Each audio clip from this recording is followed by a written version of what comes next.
Good afternoon, everybody, and welcome to this keynote speech and first plenary session of the thematic series that we're going to have here at WISE 2012.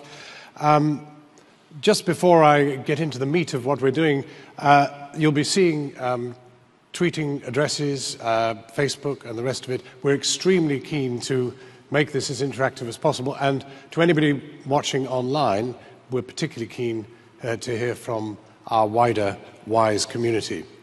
Now, what we're going to do is we've got a keynote speech first, then we'll be able to ask our speaker some questions, and then we'll be summoning our panel and holding our first plenary debate.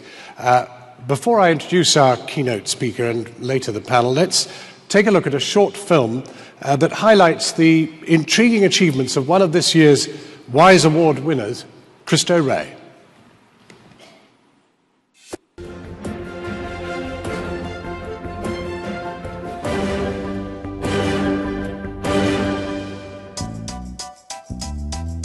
I'm 14 years old. I work at a law firm. It's really fun and cool. My job is downtown on like Wall Street. The company is called Wiles Gotcha, and I work in the reprographics department. These 14-year-old employees all attend the same school, Christo Rey, New York. In the heart of East Harlem, this private Catholic school is part of the Christo Rey network. Set up in 2004, this organization of 25 schools across the United States offers a quality education to underprivileged students. The model is addressing the educational problem in our country.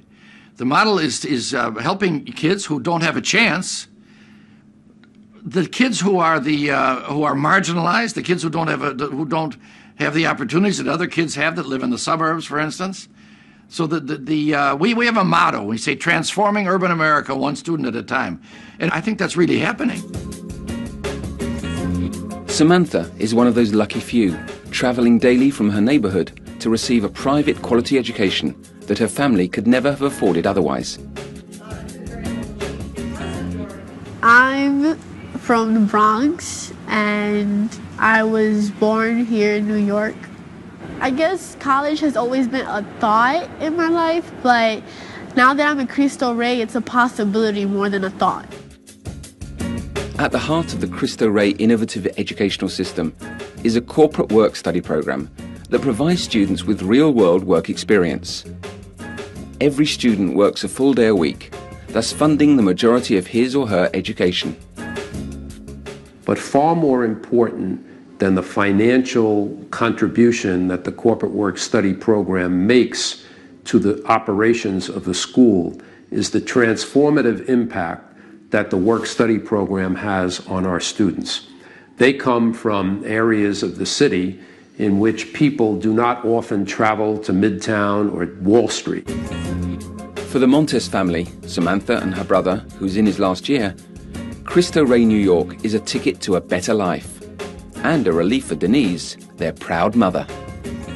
That coming to Christo Rey is breaking a barrier and a stigma that a label the children that lives in the area that we live in. Because a lot of kids in our area don't even think about college, don't even think about graduating high school to begin with. A lot of them do not even get their high school diploma. And here is they take us to the work environment. You know, we get to see what the corporate life is about, working in the city in big offices and cubicles, and it's something that you don't get to see on a daily basis where we come from in the Bronx.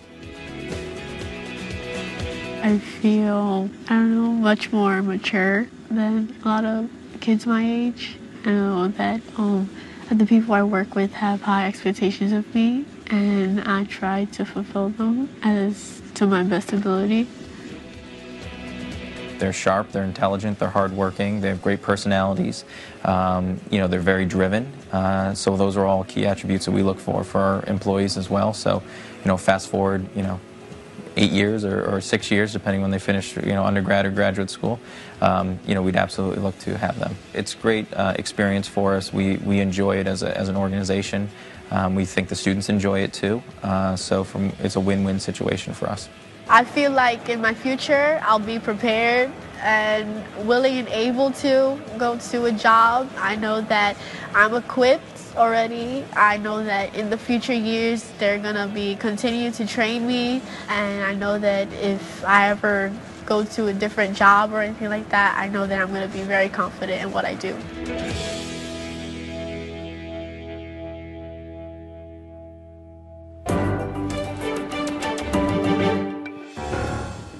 I think you'll agree that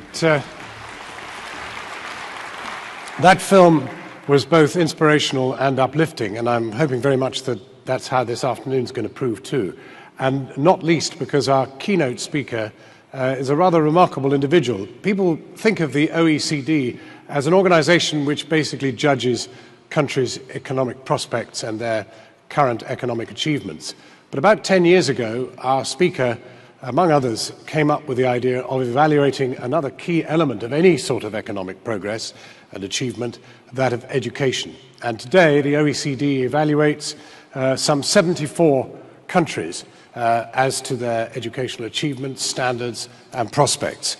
And the man behind this is the Deputy Director for Education at the OECD. He's also the Special Advisor on Educational Policy to the OECD's Secretary General, and he is Andreas Schleicher.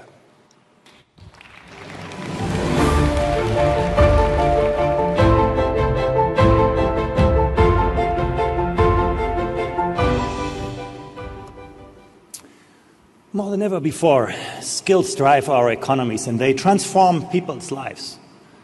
In a way, skills have become the central currency of 21st century economies. Without the right skills, people languish on the margins of society. Technological progress doesn't translate into economic growth. And countries can't compete in today's economies. But more education doesn't automatically translate into better skills and better lives.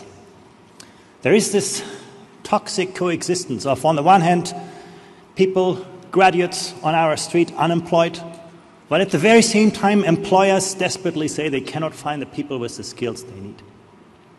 Take Japan, one of the most successful systems in the world, and yet 80% of employers say they have recruitment difficulties. Or take Egypt. Last year, there were 1.5 million young people unemployed on the street. And at the very same time, 600,000 vacancies couldn't be filled.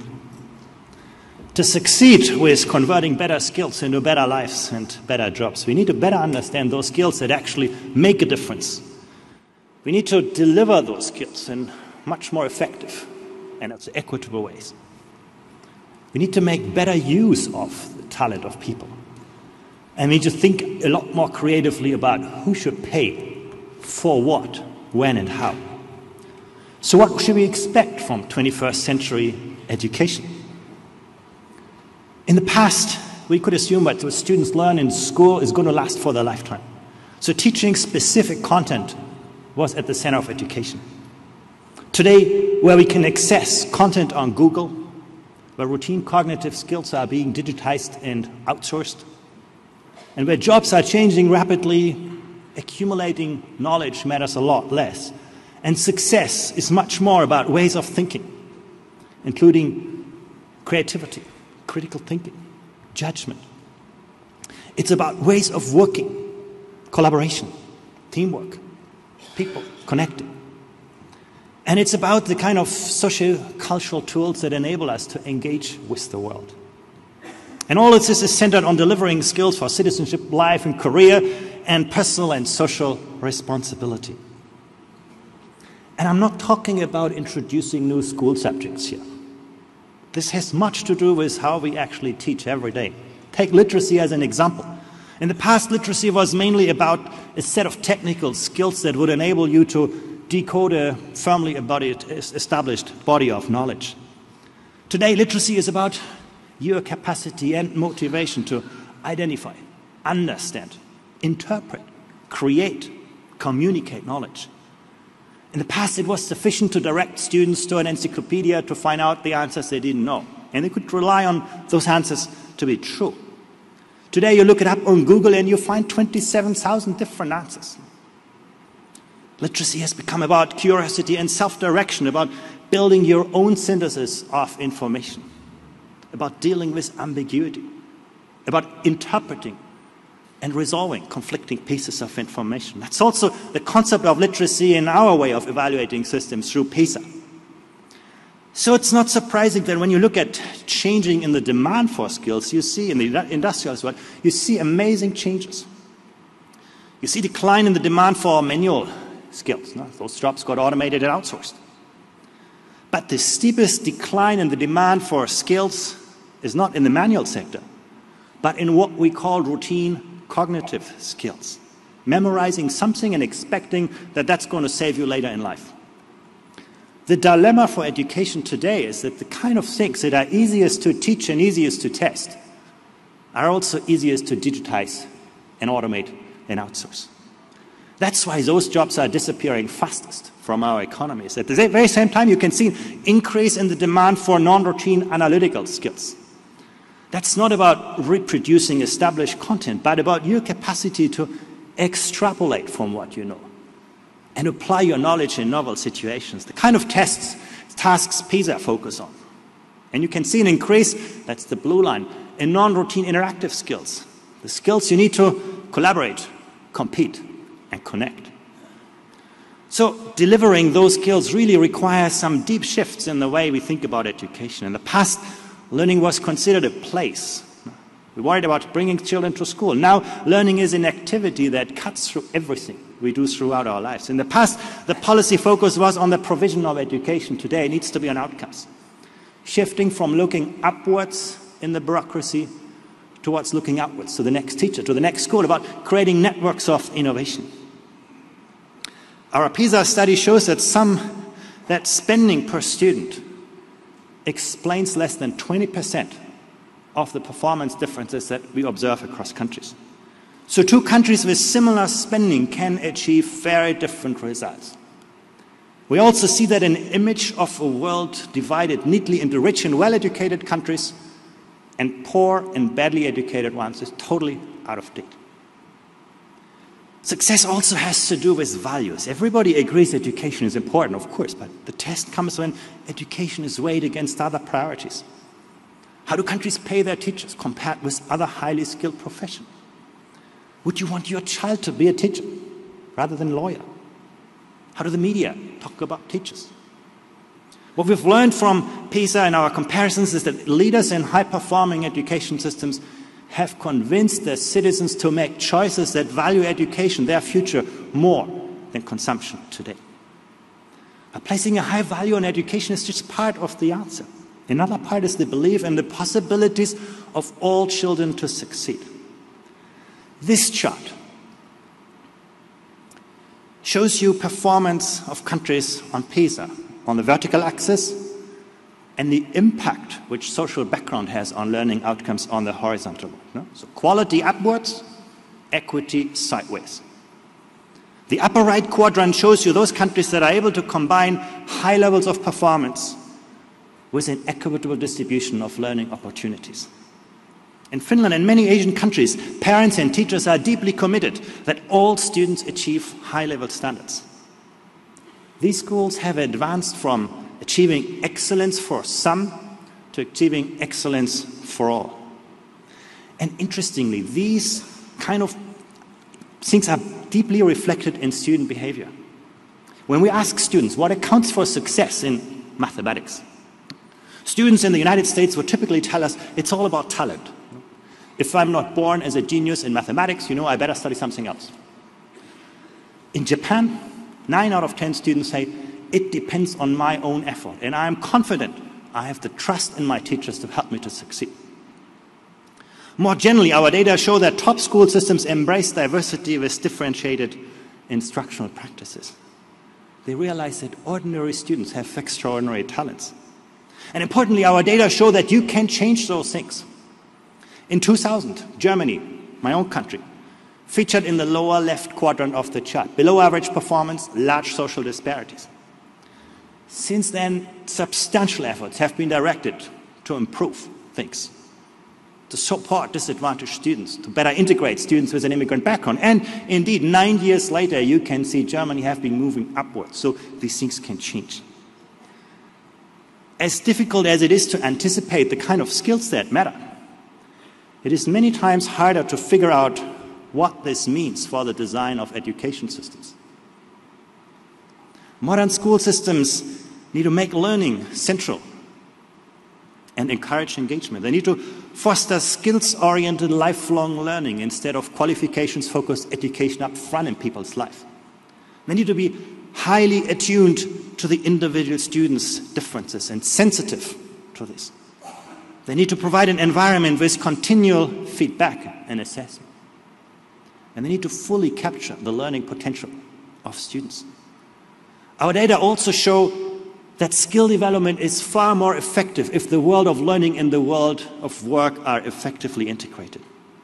Compared to purely government-designed curricula taught exclusively in schools, learning in the workplace allows young people to develop hard skills on modern equipment and soft skills such as teamwork, communication, and negotiation through real-world experiences. Hands-on experience can also help motivate disengaged youth people to re-engage with education and smoothen the transition to work. Here are some interesting data on this. On the vertical axis, you can see the skill level of individuals, and on the horizontal axis, you see their age. The red line shows you that if you are in school or university, you actually learn something. Your skill levels go up as you grow older. But the green line shows you that if you combine education and work, skill growth is actually steeper. Even those young people who are not lucky to be in education but have a job, they learn something. The brown line also is moving forward. So combining education and work, combining learning with the real world, very important. Modern learning environments also need to ensure that learning is collaborative, and they need to promote connections across activities and subjects, both in and, of course, out of school. So how do we get there? The answer is clear. Nowhere does the quality of a school system exceed the quality of the teachers. There is no shortcut, and the route to success is really tough. In old bureaucratic education systems, teachers are often left alone in classrooms with a lot of prescription of what to teach. The most successful education systems, as measured by PISA, now set ambitious goals, are very clear about what good standards are, and then provide their teachers with the tools they need to help their students succeed. High performers support their teachers to make innovations in pedagogy, to improve their own performance and the performance of their colleagues, and to pursue professional development that leads to stronger instructional practice. The goal of the past was standardization and compliance. Top performers enable teachers to be inventive. Finland, one of the world's top-performing education systems, has made teaching the most sought-after profession. They get 10 applications for every teaching post. They pay very careful attention to how they select and train their staff. They watch how they improve the performance of teachers who are struggling. And they carefully structure pay of teachers. They provide an environment in which teachers work together to frame good practice. And they provide intelligent pathways for teachers to grow in their careers. I asked Pasi Salberg, director of Simo in Finland, about what keeps teaching in Finland so attractive. Listen to what he said. I think the good question is that how Finland has been able to maintain teaching in a school as something that attracts young people. And I think that what distinguishes our schools from the many other schools that we have been able to keep teaching profession firstly intellectually attractive and interesting for teachers, In other words, that our teachers, they feel that they can use the knowledge and skills that they learn in teacher education fully. They have a role in curriculum planning and design. They have a very important role in assessing students' performance. Singapore too has great aspirations for its teachers. Listen to how Professor Tan from Singapore's prestigious National Institute of Education defines 21st century teachers.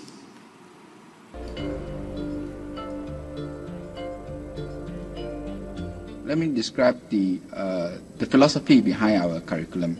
First of all, we prepare a teacher to be first a teacher of the learner, number one, and number two, to be a good teacher of the subject. So the essential foundation is that a good teacher must first of all be very passionate and clear about how to help people learn and how people learn best. When you look at this across countries, you actually detect several aspects which top-performing school systems share. They make sure that teachers are well-versed in the subjects they teach, and that includes not just content-specific strategies, but also pedagogy and teaching methods. Their teachers have solid training on how learning actually occurs, and they master a broad range of strategies. And that's easier said than done. We surveyed teachers across the OECD countries, and actually most of them were able to clearly describe what good teaching, 21st century teaching looks like. But when you study what they actually do, the dominant model is still front-loaded structured teaching, the dotted line in this chart, while student-oriented teaching practices are far less common and enhanced teaching activities are rare. Now, in Finland, in contrast, teacher candidates are deeply involved in educational practice. And at the very same time, every teacher in their initial education completes a research master's thesis. And then you ask why? Because they want to keep teachers moving forward the profession. They want that teachers are engaged in disciplined inquiry in classrooms throughout their teaching career. Janika Sarimo explained the Finnish approach to teacher education to me like this. So the teacher trainees need to have a certain amount of years of their subject learned at the university before they can enter the teacher training program.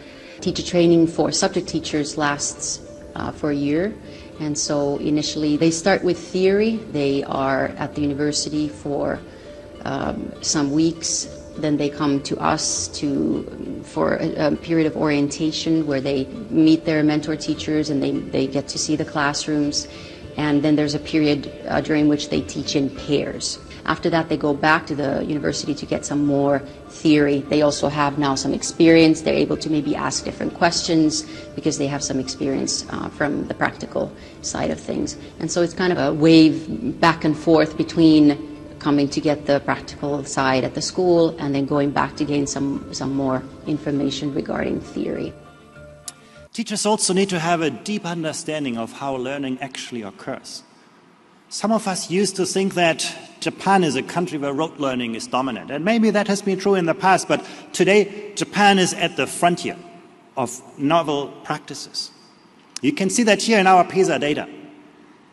When you look at how countries actually share, when you look at content knowledge and more innovative, creative skills to create knowledge, you can see the OECD countries as a whole have moved forward a little bit on content knowledge, a bit more on sort of more creative skills.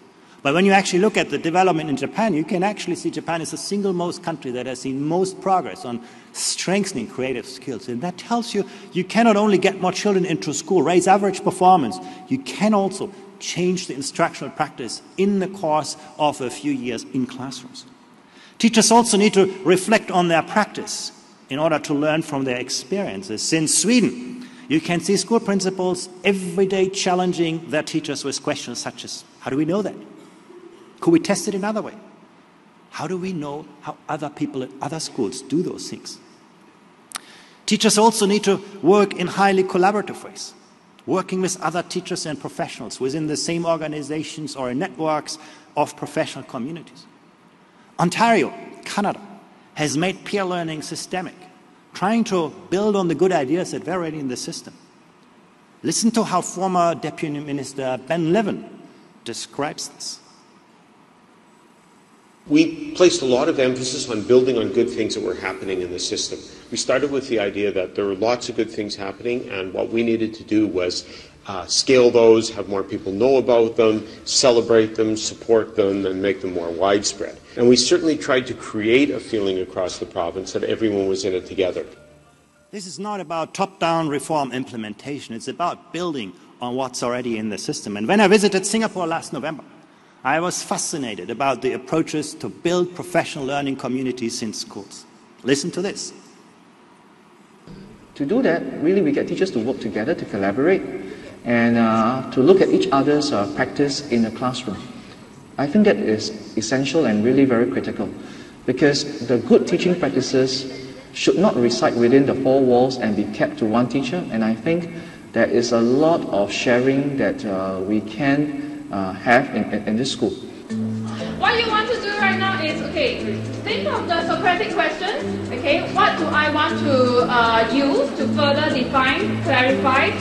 Now, okay, I will go on the internet, I will find any sort of evidence that will help support this statement or refute this. Professional learning community in schools was started basically to ensure that teachers had a platform to develop their teaching practices. Our main focus actually is to make sure that students learn best. And in order to do that, we have to collaborate. We exchange ideas, we try out, we test, and eventually we check for results. And the intention really is to share ideas to make it better for the students. Teachers, of course, also need to acquire strong technology skills today, and that is both to optimize the use of digital resources in teaching, but also to track student learning outcomes in more systematic ways. And last but not least, it's truly important that teachers today have a really good understanding how young people learn, play, and socialize outside their formal classroom. The Learning Federation in Australia and New Zealand is a great example for that. Or again, you can look at Singapore, how Singapore encourages innovation in teaching practices and flexible learning environments with an emphasis on technology. Listen to this. So we look at technology very meaningfully, and we see how can we leverage this technology to make a very significant impact in the classroom instruction. I'll give you an example. In a classroom of 40, it is really impossible to get 40 students to ask 40 questions at one go. When we use the instant messaging tool, we open 40 windows to 40 kids. They could ask 40 questions at the same time, and the teacher could see their thinking on the technology tool that they use. And kids get more excited because they are using the tools that they are very, very good in using, not just the pen and the pencil. Right, everything consolidated on one PowerPoint slide. Use the main thing as a skeleton, then you add on to the different parts. Okay? A lot of our younger teachers are coming in. They're a lot more savvy in the use of information communication technology tools. And I see them teaching the more senior teachers how to use those tools effectively. And that's not necessarily more expensive. Singapore spends about half of what many of the industrialized countries in the EU spend. Finally, teachers need to design and manage learning environments in collaboration with other teachers. And I've seen that nowhere more impressively than in the case of Shanghai in China. So, at the heart of all of this, really need to be a profession that is inspired by innovation and research. Think about that for a moment. The industrialized world today spends currently more than 15 times more on medical research than on educational research, despite the fact that total public spending on education and medicine are about the same. There's also so much to gain from innovation and knowledge inspired by practitioners through experience. Last but not least, we should make better use of the potential of innovation inspired by firms, companies, through entrepreneurial development. There's a lot of potential to improve this. So what does all of this mean? In the past, when you only needed a small slice of well-educated workers to run your country, it was sufficient and perhaps efficient for governments to focus to educate a small elite to lead the country. But the social and economic cost of low education performance has become so high that all young people now need to succeed. And you've seen on our PISA test, this is a reality in some of our nations. When you could still assume that what you learn in school is going to last for a lifetime. Routine cognitive skills could be at the center of education. Today, the routine skills are being automated and outsourced. And where jobs are changing so rapidly, education systems need to enable people to become lifelong and life-wide learners who manage complex ways of thinking and working that computers can't take over easily. And the point is that this requires a very different caliber of teachers. When teaching was about explaining prefabricated content, you could accept or tolerate low teacher quality.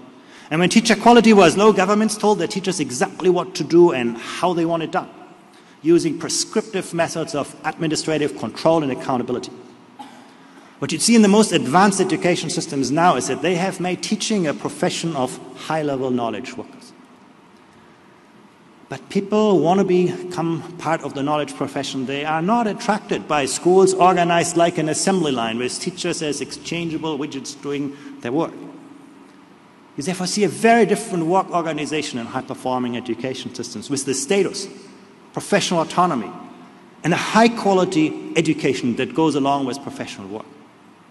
With effective systems of teacher evaluation and with differentiated paths of careers for teachers.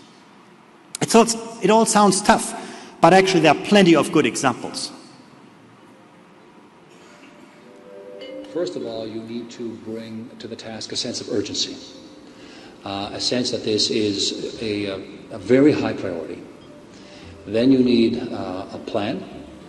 Then you need to enlist people to your cause, teachers included. And then you need persistence.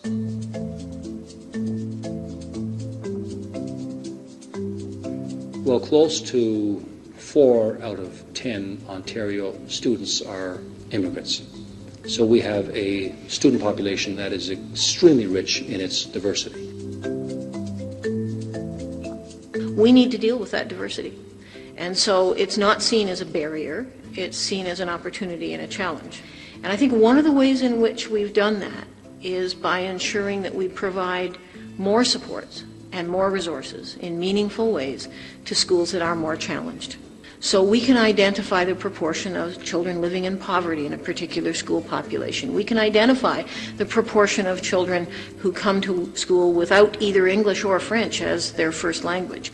And then we can work with that school and that school district to provide additional resources and to build additional capacity in the teaching staff and in the leadership of those schools and districts to assist them in meeting the needs of those children.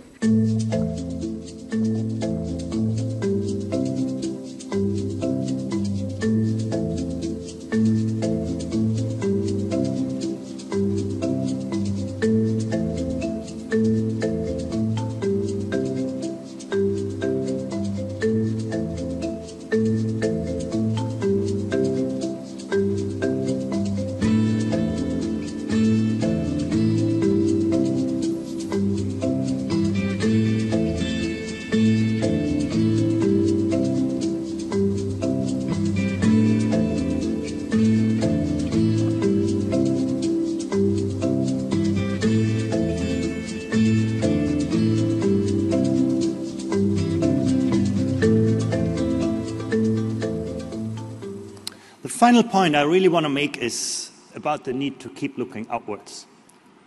2 generations ago, the United States was ahead of everyone else in terms of the proportion of young people having attained school qualifications. And today's economic success of the United States builds, at least in part, on its strong educational track record.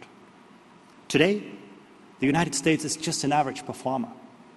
Not because standards have fallen, but because they have risen so much faster elsewhere. Korea shows you what's possible.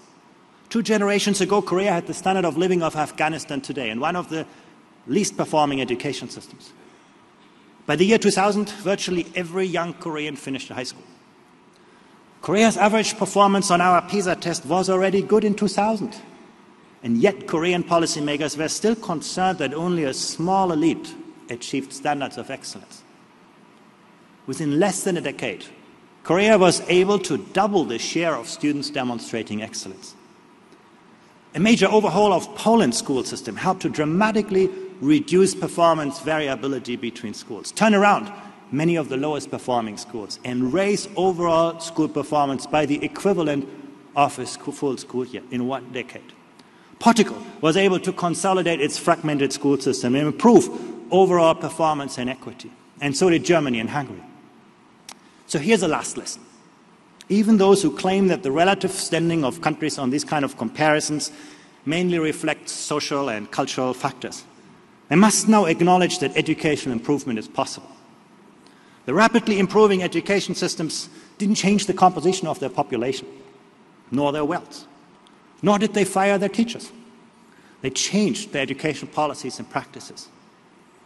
People sometimes say that moving education administrations is like moving graveyards. You can't rely on the people out there to help you, but the world has become indifferent to tradition and past reputation, unforgiving to frailty, and is ignorant to custom or practice. Success is now going to those nations that are swift to adapt and open to change, and global comparisons can show us the improvements that are possible. They take away excuses from the many who are still complacent, and they help to set meaningful targets in terms of measurable goals achieved by the world's education leaders. Thank you very much.